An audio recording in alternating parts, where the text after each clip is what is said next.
Okay, hope everyone is doing good. So today we want to discuss about the technological controls. What are the technological controls in ISO 27001? So basically, what is happening here is that uh, there are a lot of technological controls, and what are these controls used for?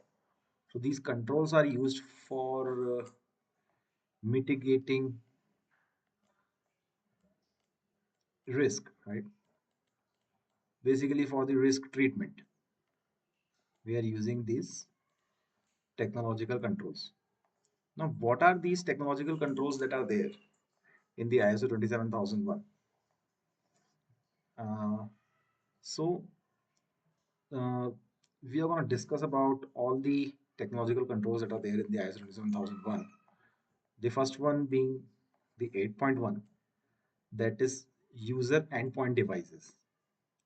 So, user endpoint devices, information stored on, processed by, or accessible via user endpoint devices shall be protected. Now, what can be these endpoint devices, right? So these endpoint devices can be, you know, uh, it can be my laptop, your mobile phone. Same way, in companies, in organizations, they, basically assign you a laptop. It can be a work laptop, right? So these laptops are considered as a user endpoint devices. There can be other devices that are used by the, you know, by the people, by the company employees. These are known as endpoint devices. Now, what is the control saying, right? So basically, ISO 27001 gives you what to do, and ISO 27002 gives you how to do that particular uh, process, or how do you implement a particular control that is in the ISO 27001. So if you talk about user endpoint devices, so what is written over here? It is written that information stored, processed on. So information that is stored, information that is, you know stored somewhere. It can be stored in your endpoint. So stored means that data is at rest, right? Data is at rest, right? It is maybe not moving. Processed, where data is being processed for a particular thing, right? Now, uh, what is the example of data processing by a user, by the end point devices, right? This is the question. So to answer that particular question, what would you think of this? So basically, information processed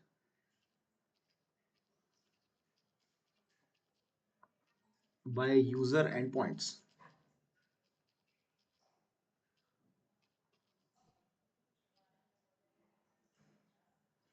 Now, what can be these, information processing? Let's say, take an example of the online banking application, right? There is an online banking application, and then that application would be a endpoint mobile app, right?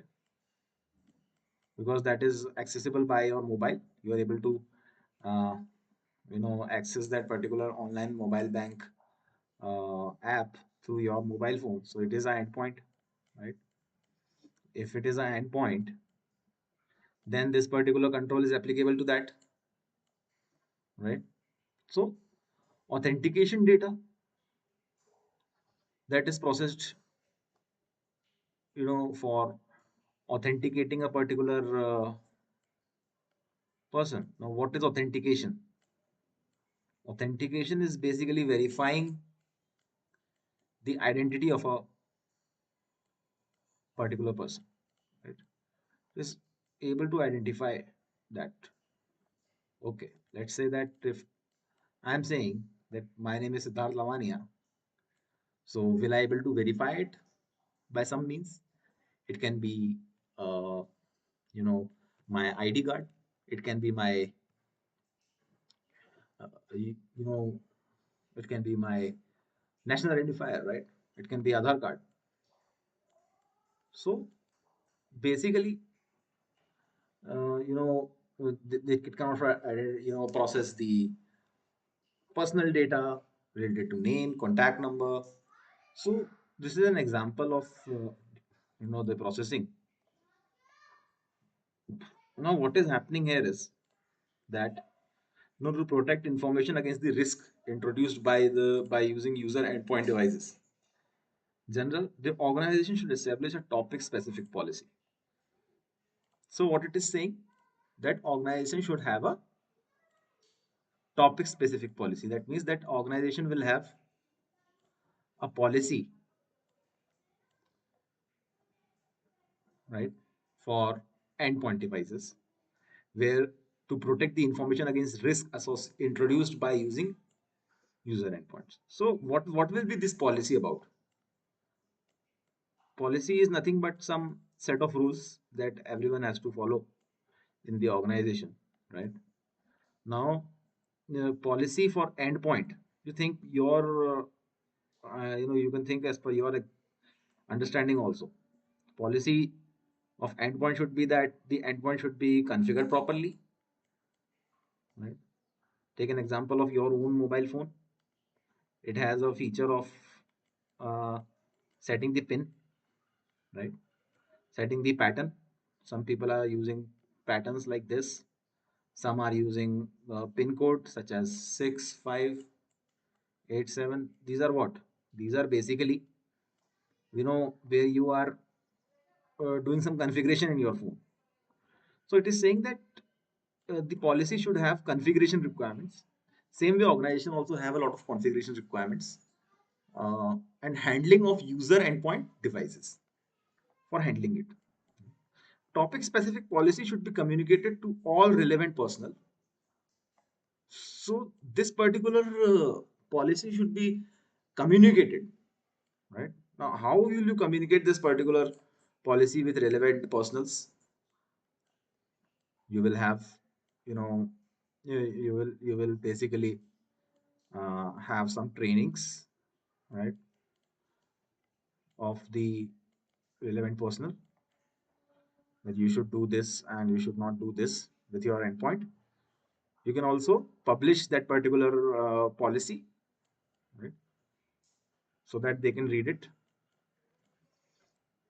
So this is there. The type of information and the classification level. So now what should be there in the policy? Policy you have made, and you are saying that, you know there should always be, whenever you're using an endpoint, you should always configure it through a pin, through a password. Now the question is that what else will be there in the policy? So what else will be there in the policy? There will be a type of information, type of information, and classification level. Type of information can be what kind of info, what type of information it is. uh, you know Type of information, if I give an example of type of information, right? So, it can be a PII data, right? Personally identifiable information. It can be financial information. It can be PHI, that is personal health information, or authentication data. So what type of information it is, that should be there in the policy, and their classification level. Now, what is classification level? Organizations are, you know, considering classifications. A lot of classifications are done for of the information. Uh, like it can be a confidential information, it can be a internal information, it can be a public information. So it depends on the organization to organization. Some organizations are saying that there is also a most confidential information. So so there should be, you know, type of information and classification level that user endpoints can handle, store, or support, right? So basically what it is saying is that, you know, if there is an endpoint, let's say there is a mobile phone, or let's say there is a laptop, right, and that laptop is assigned to a particular IT person, which is assigned to IT guy, right? So what type of information that IT guy can access? Is it a personal information of employees, or whether it is you know the financial data of the company, or is it that he should not have access to that? Or if it is an IT person, can he look at the configuration standard, configuration setup of a particular to of all the endpoints of all the IT devices, IT infra? So it depends. And basically, you will not allow the IT guy to have access to financial information or HR information, because he should only be responsible for configuring the devices, and you know can handle. So basically, it should be as per the classification level. It should be as per the type of information that is there. There will be a policy that will made for the endpoints, and the endpoints it will be written over there that what is the classification of the information that this particular uh, you know as per their job role, is it a PII data, and then what is the classification of the data? Is it confidential, internal, or public? That way we have to write it down in the policy. Registration of user endpoint devices. So the policy should also include the registration of the user endpoint devices. Now, what is registration of user endpoint devices? Right? Registration means, let's say that you have a company, an organization, and so many employees are working in this organization, right? Employee one, employee two, employee three. So there are so many laptops that the company is distributing among the employees. And how will the company be able to track that which laptop is assigned to whom, who is the owner of that particular asset, and what he's doing about that, right? So for that, we should have a count, and we should have a registration of it, right? Registration in the sense that laptop information should be with the company, right? So registration is very important. Requirement for physical protection. Now, if let's say there is a user endpoint device, I'm taking an example of laptop, then if there is no physical security measures that are there in the company, they are not putting it somewhere, they are not putting the laptop somewhere which is safe, right? There should be there should be water resistance measures taken for the laptops. There are so many other assets that company needs physical protection of, right? For that, if it is a very critical information, it should be in a locker, right? If it is access, having access to very critical information, so it is very important to have a physical protection of that, right? And this is important for endpoints. Restriction of software installation, so remotely controlled by a system administrator. So why do we need this restriction of software installation? You have your laptop, company laptop. If you are, you know, installing third-party applications, third-party softwares in this particular laptop of of a company, then what will happen, right? You are installing third-party applications in this. So what will happen? The developers who have made these third-party applications sometimes, have a Trojan horse. Sometimes they have malicious files in the third-party applications, and this can infect a endpoint, right? So there should be restriction to install software, any software installations. It should be controlled by the system administrator. If system administrator allows a particular software to be installed on your laptop, then only it should be installed. Otherwise, not. Okay. So software installation is really important to understand. Now let us move forward towards understanding the restriction of, the requirement for user endpoint device software, including software versions and for applying updates. Now, requirement for user endpoint device software, including software versions and for applying updates. Why is it a requirement? Why the company needs that their user endpoint, device softwares, whatever is installed in it, including software versions. It can be softwares or it can be software versions, right?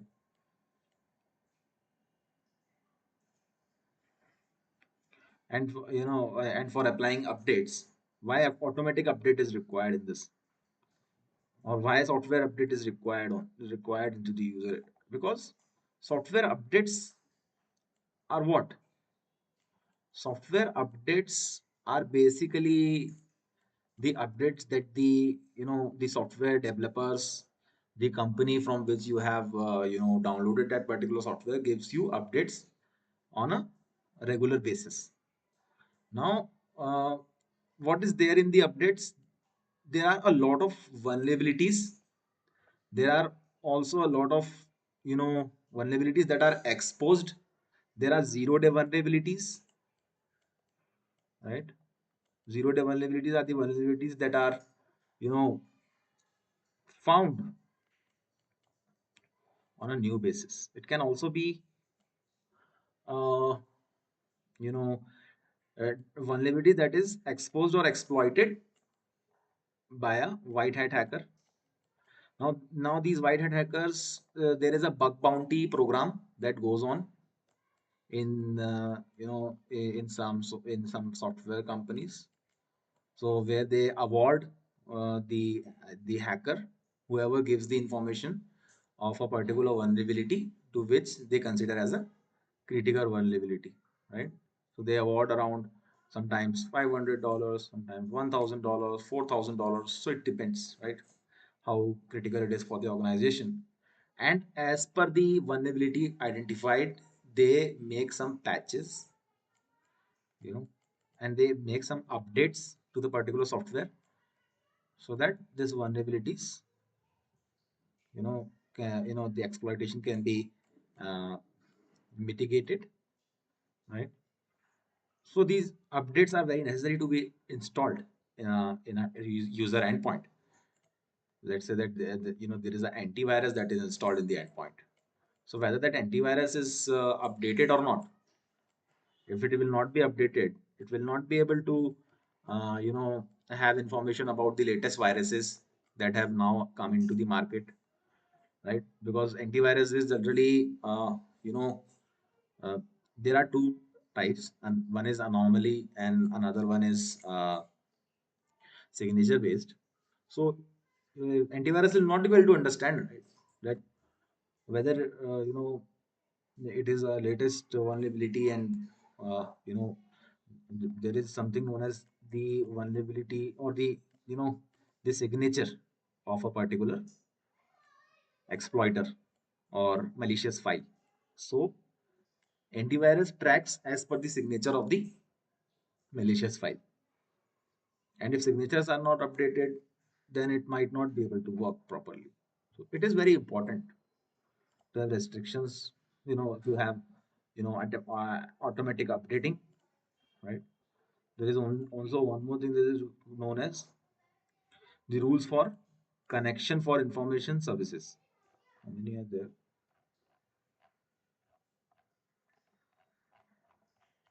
Okay. So, rules for connection to information services, public networks, or any other network of premises requiring the use of personal firewall. So, there's the rules for connection to information services. So there are a lot of information services. Public networks are there, right? There are information services, public networks such as internet,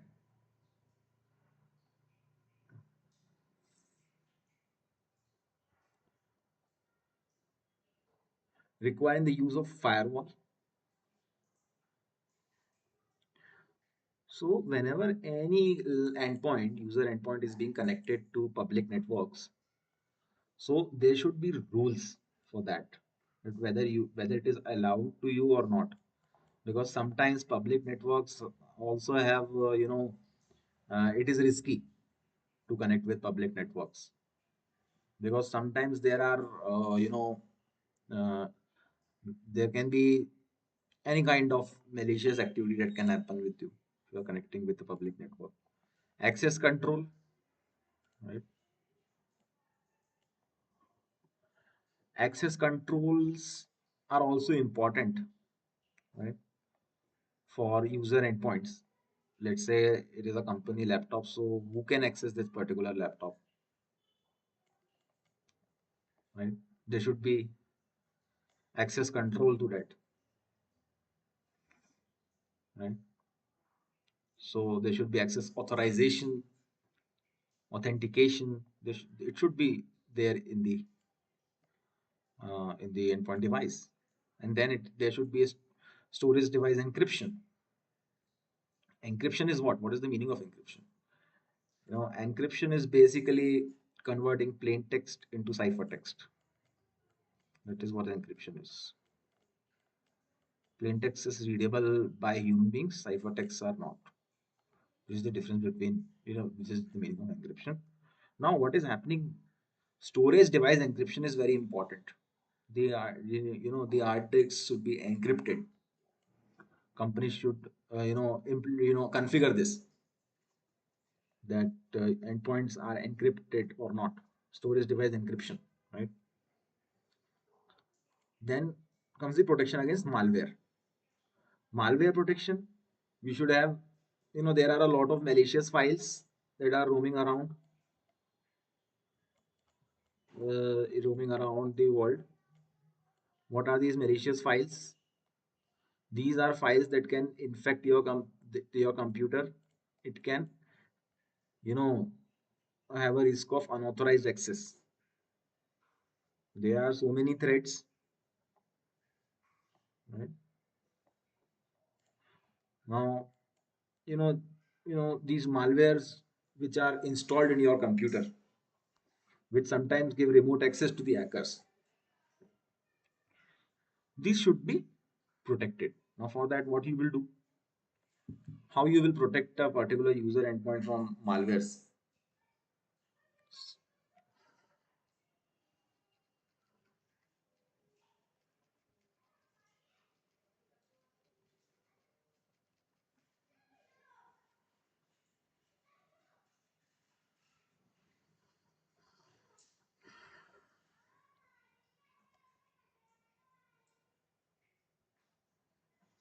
So there are anti-malware softwares, there are antiviruses softwares. Regularly update these, right? Endpoint detection and response (EDR) system. What would EDR do? EDR will provide continuous monitoring and analysis of endpoints, detect and respond to advanced threats and suspicious behavior. So it will detect and respond to threats and behavior. Okay. What else it will do? There are so many: CrowdStrike, Falcon, Microsoft Word, Defender for endpoint. There are so many. How will you protect from against the malware again?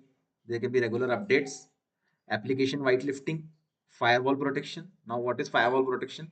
Firewall protection is controlling the incoming and outgoing network traffic, preventing unauthorized access and malware communication. Right.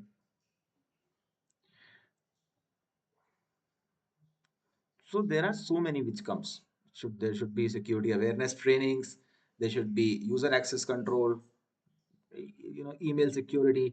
All comes in protection against malware. This should also be in the user endpoint device policy.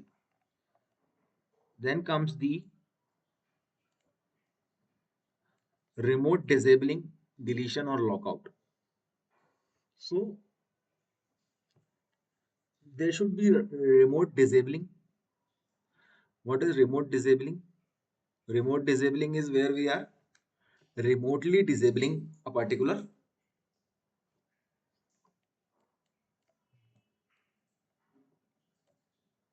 mobile remotely, or you're doing to a particular laptop.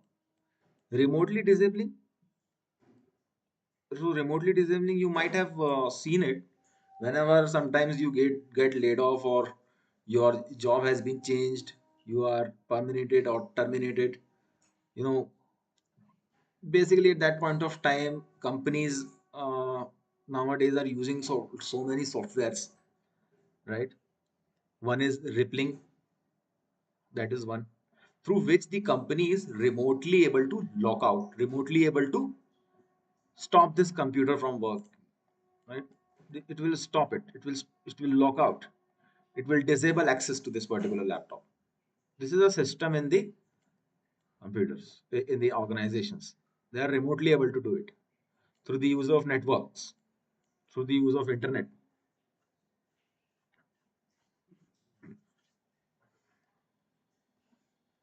Backups.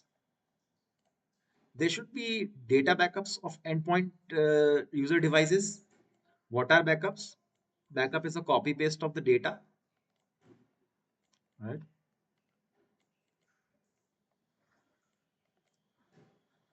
So the regular backup should be taken.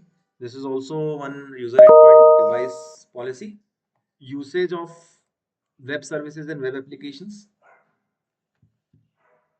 So whenever you are using any web services or web applications, you should always, you know,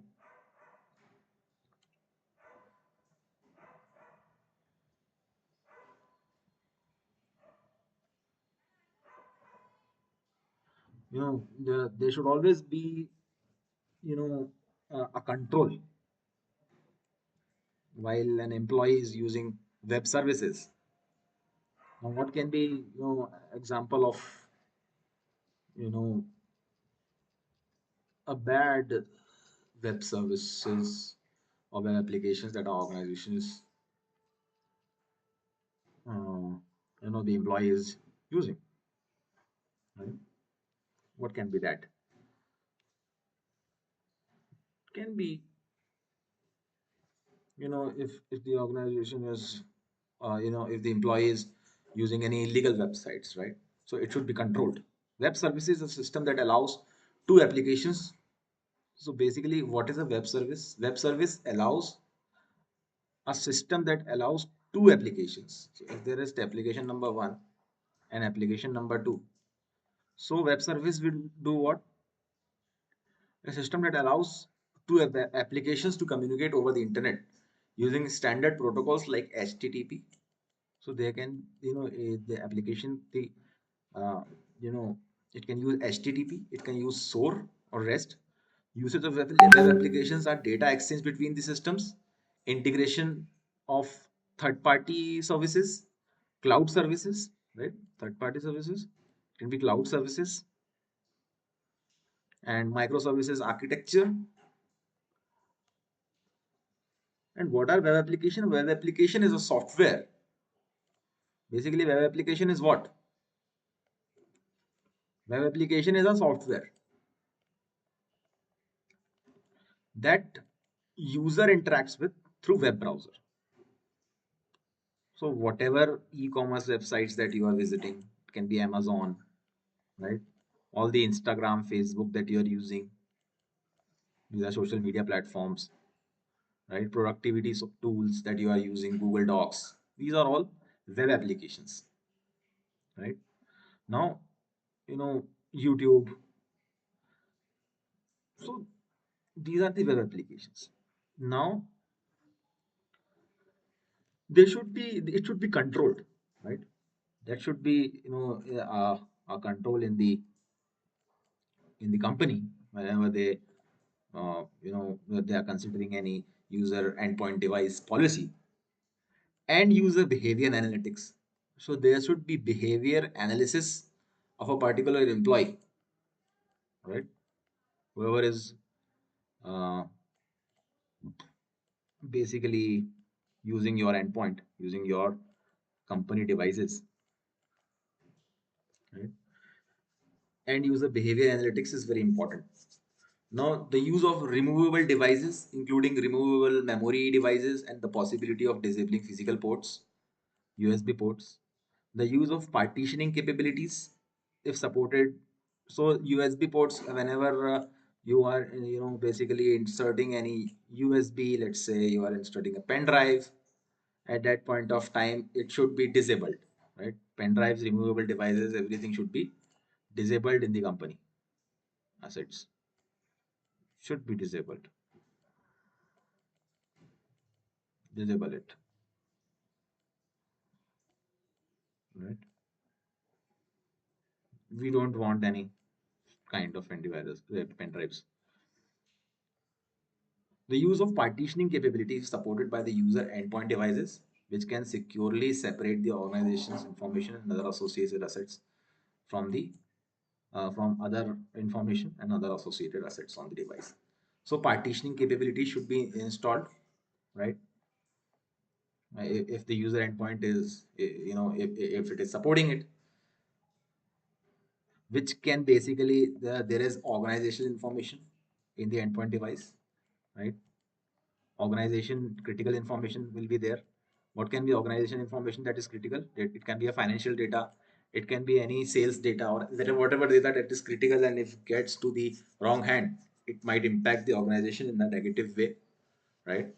So you know this should this should be this information, the organization information should be segregated, it should be separated in the user endpoint device itself, which is the company's laptop that the employee is using. It should be separated from other information, right? So this, it should be separate. This is the requirement. Okay, nice to see you. Thank you everyone for watching this video. We will keep uploading these kind of videos so that people can get help to understand ISO 27001 standard. Thank you so much.